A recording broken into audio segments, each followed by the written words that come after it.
আজকে আসছিলাম হচ্ছে এটা ভিটা কচুবাড়ি, এটা একটা মাঠ। অর্থাৎ এই মাঠটার নাম কি জানি ভাই, একটা নাম আছে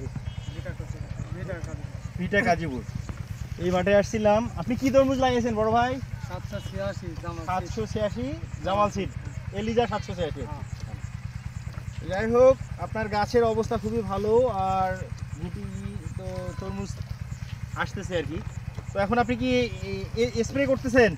এটা কি কি দিচ্ছেন আপনি? এটা দিচ্ছি হচ্ছে এবং সুপার আর হচ্ছে একতারা। তো আপনার আল্লাহর রহমতে গাছের অবস্থা খুবই ভালো।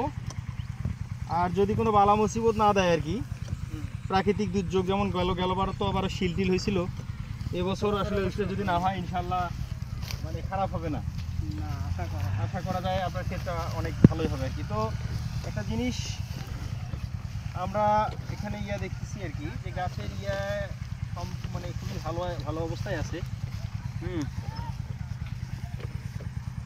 মাশাআল্লাহ, এটা খারাপ হবে না এই ক্ষেত। তো এই যে এখানে আমি এই দর্শকদের উদ্দেশ্যে দেখাই, এখানে যখন এই তরমুজটার কোয়ালিটিটা আছে, কিছু বৈশিষ্ট্য আছে যে অলরেডি চলে আসছে আর কি। এটা কিছুদিনের মধ্যেই বড় হয়ে যাবে। এটার সবচেয়ে হচ্ছে এর যে বৈশিষ্ট্য, এই কালারটা আর কি প্রচণ্ড, মানে অনেক সুন্দর আর কি। এটা এই জন্যই বাজারে সবচেয়ে বেশি চাহিদা এর। এই যে এখানে আরেকটা, একসঙ্গে দুইটা।